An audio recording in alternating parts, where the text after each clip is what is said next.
Ni kosa gani ambalo umewahi kulitenda kwenye maisha yako likapelekea ulambe mpaka ardhi kwa kuapa kwamba hautakaa urudie kufanya aina hiyo ya kosa? Sasa kama umewahi kukutana na kosa la design hiyo, basi mwamba huyu hapa unayemuona pia ni miongoni mwa wana ambao wamewahi kufanya bonge moja la mistake ambalo likapelekea mpaka kumpoteza mpenzi wake ambaye anampenda. Ilikuwaje? Ambatana na mimi. Karibu sana Plain Swahili, na kama bado haujasubscribe nikukumbushe kufanya hivyo, kuacha komenti yako, lakini pia kuhakikisha kuwa unabonyeza kengele kwa ajili ya kuzipata burudani pale tu ninapokuwa nimekuwekea hapa. Basi mzigo wetu unaanza kwa kutuonyesha couple fulani hivi ambao sehemu ya vacation yao. Kwa sababu walikuwa ni newly engaged couple, ilikuwa ni rahisi kuweza kujua kwa namna ambavyo walikuwa wana act. Kiangalia namna ambavyo wanakaa pamoja, wanapiga story na yale ambayo wanayafanya hata wanapokuwa wanafanya vitendo vya kawaida. Kesho yake wakaenda kupata chakula cha mchana kabla hawajafunga safari kuelekea sehemu moja katika sehemu ambazo walikuwa wamepanga kwenda. Na hapa kulikuwa kuna taarifa ya habari ambayo ilikuwa inaonyesha mavuguvugu yalikuwa yanaendelea kwenye nchi ambayo walikuwa wameenda kuitembelea. Hii haikuwazuia wao kuendelea kuonyeshana ule upendo ambao umekuwa jadi yao, mambo ya kudekezana, kupiga story wakiwa wamegushanisha sehemu za sura zao. Unaelewa mapenzi yale mambo ya upendo. Basi wakaamua kwenda kupata chakula cha mchana, huku bibie April akiomba kusogezewa lips za mpenzi wake Beckett, na aliposogezewa akazichapa mabusu ya kutosha. Kiza kilipo na mwenyeji wao kwa ajili ya kupata maelekezo ya sehemu gani wafikie na kuuliza kama bado ni mbali au wamekaribia kufika kule ambako walikuwa wanaenda. Utani wa hapa na pale, so unajua tena couples wanapokuwa wanasafiri, na pengine huu utani ulikuwa ni katika vitu muhimu ambavyo vilikuwa vinaifanya safari ipunguze uchovu, na hiyo usiku watakuwa wanafahamu umuhimu wa kusafiri na mtu anayepiga story. Kwa hiyo kudekezana, kutaniana ikiwa ni sehemu ya utani, na ilikuwa ni kiungo muhimu cha safari yao usiku huo. Basi wakaendelea kuenjoy safari yao, lakini njiani mwanadada April akapiga mwayo. Hii ilikuwa ni ishara mbaya kwa safari yao, kwa sababu pale ambapo kampani unayoitegemea kukusogeza kwenye safari ambayo unayo inapoanza kuvamiwa na usingizi, kuna namna safari nzima inaathirika. Narudia tena, kwa wale ambao wamewahi kusafiri kutoka sehemu moja kwenda sehemu nyingine, wanafahamu namna ambavyo inachosha unapokuwa unaendesha gari umbali mrefu, alafu yule ambaye anatakiwa kukupa kampani anasinzia. Huwa ni kitu cha kwanza kutoa taarifa kuhusiana na namna gani unataka utreat kwa wakati huo. Kwa wakati huu mwili wa Beckett uliomba maji ya kunywa na yeye akaupatia maji ya kunywa. Hii ilikuwa ni alert ya kwanza, na dakika chache tu baada ya kunywa maji akaipanda bumps ambayo ilisababisha mpenzi wake April kushtuka kutoka katika usingizi aliokuwa nayo. Hii ikawa ni dalili ya pili kuwa safari inahitaji kuchimba dawa. Bado akaendelea kuendesha. Alert ya tatu ni kuanza kuona barabara imekuwa nyembamba, na hii ni warning kwako wewe pia kama ni miongoni mwa watu ambao wanapenda kutembea usiku. Pale ambapo utaanza kuyaona macho yako yanakuonyesha barabara kwa ufinyu kiasi kwamba unahisi ni haki yako kutembea katikati ya barabara, na pengine unaona taa za gari yako ni kama hazimuriki umbali ambao unaokusudia, ni kama zinamurika hapa tu hivi jirani. Hapo mwili unakutumia taarifa kwamba paki. Na hatua ya mbaya zaidi ni pale ambapo macho yako yanashindwa kuvumilia lepe la usingizi na taratibu yanaanza kushuka, kwa maana yanaanza kufunga. Jumbe zote hizo zilitumwa kwenye mwili wa Beckett kutoka kwenye akili kumwambia kwamba ni muda sahihi wa kupaki gari yake pembeni, lakini akazipuuza. Taratibu mkono ukaanza kushuka kwenye steering, na taratibu steering ikajikata kona kusogea upande ambao hawakuwa wanaenda, na hii ilikuwa ni hatua ya mwisho kabisa ya kuwa kile ambacho kiko mbele yao ni kaburi, na kama hawataangalia basi wataenda kupiga chini.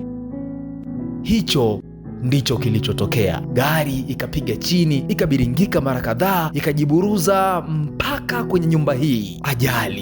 Ajali ambayo imesababishwa na kitu kimoja tu, usingizi. Baadaye Beckett anapata nguvu ya kuanza kujikokota baada ya kutumia nguvu kubwa kuyafungua macho yake, na mbele anaona taswira ya kiumbe kinamwijia. Kile kiumbe alichokuwa anakiona ni mtoto, na anakuja mtu nyuma yake anamvuta kumrudisha kwenye kiza ambacho alikuwa ametokea. Anajikongoja mpaka pembeni ya gari yao, na anaona mke wake akiwa amelala kwenye kijito cha damu, tena damu hizo ziko katika upande wa kichwa chake. Anajaribu kumtikisa mara kadhaa, anajaribu kumuita kwa jina lake akiamini pengine amezirai tu kutokana na mshtuko wa ajali ambayo wameipata. Hii ni kwa sababu tu ya usingizi, kusinzia. Do not sleep and drive. Usisinzie ukiendesha, au usiendeshe ukisinzia. Tazama madhara ambayo Beckett ameyapata kwa kusinzia tu.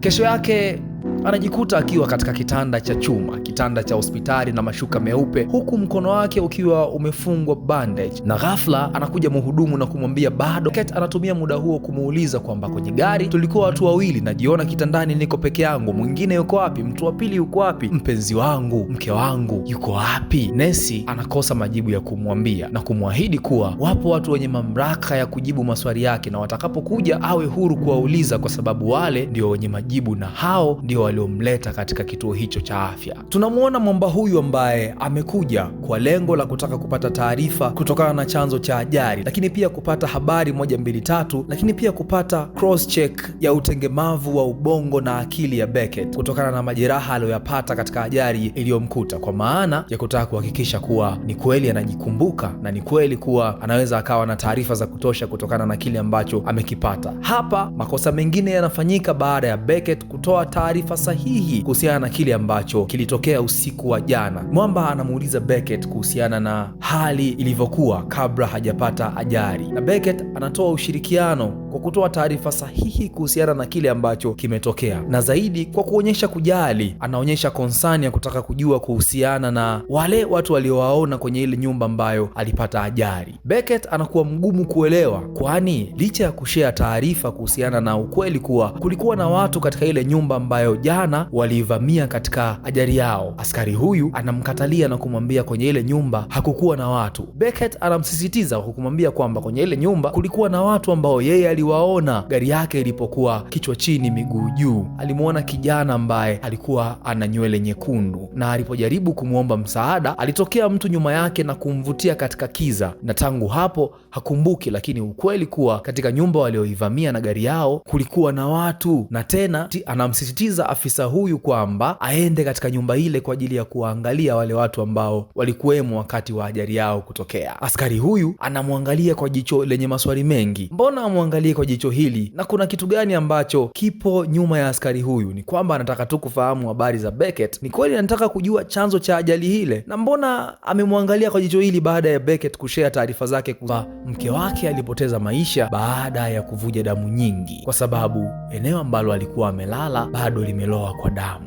Beckett anajiona ni mtu ambaye amepoteza kitu muhimu sana kwenye maisha yake, na hivyo tukio hilo ni pale ambapo mke wake alipotezea maisha yake. Hapa anaonyesha dalili za kukata tamaa baada ya kukumbana na changamoto. Kiufupi, anampigia simu Israeli na kwamba yuko tayari kumruhusu aje kuifanya kazi yake ya kuinyakua nafsi yake na kuiwajibisha kwa Muumba, kwamba yeye yuko tayari, na njia ambayo ameichagua kutumia overdose ya vidonge. Hapa anafanya maamuzi ambayo ni mabaya. Kwa mbali anaonekana mtu anakuja na anamnyoshea bunduki. Si alimuomba Israeli? Bidada huyu anakuja kukamilisha mwaliko wa Israeli kwa Beckett baada ya Beckett kupiga simu kwa Israeli na kumwambia kuwa yuko tayari kumuona, lakini bidada huyu anakuja kuikamilisha kazi hiyo. Ghafla inaosababisha aikate simu kwa Israeli na kumwambia bado sijawa tayari. Anavimwaga vile vidonge na mbio zinaanza katibuliwe katika eneo lile lile ambalo yeye alipatia ajali na mke wake. Nini kimesababisha yeye kuonekana ni mtu ambaye anastahili kufa? Hapa ndipo heka zinapoanzia. Ukipata time ya kuiangalia hii filamu vizuri, utagundua kwamba wale ambao waliwaona kwenye nyumba hii walikuwa ni watu muhimu katika siasa za nchi hiyo ambayo wamechagua kwenda kuitembelea kama mtalii. Nazungumzia nchi ya Ugiriki kwa wakati huo, ambapo mtu aliyemwona ambaye alitoa taarifa zake kwa yule askari aliyekuwa amekuja kupata taarifa za ajali yao, huyu bwana huyu, ni kwamba alikuwa ni mtu anayetakiwa kuwa amefichwa, na kwamba na yule kijana uliyemwona alikuwa ni kijana ambaye amepotea, na kwamba siasa za Ugiriki zilikuwa zimechemka baada ya kupotea kwa yule mtoto, kwa sababu lilikuwa ni shinikizo la watu wa ubalozi wa Marekani kwa ajili ya kumpa msaada wa kutatua changamoto yake na kufanikiwa kumfikisha mke wake chini kwao Marekani. Nikukumbushe tu kusubscribe na kuendelea kutufuatilia kwa stori nyingine kali za filamu kila siku. Hii ni Plain Swahili. I'm Rikim. You're welcome.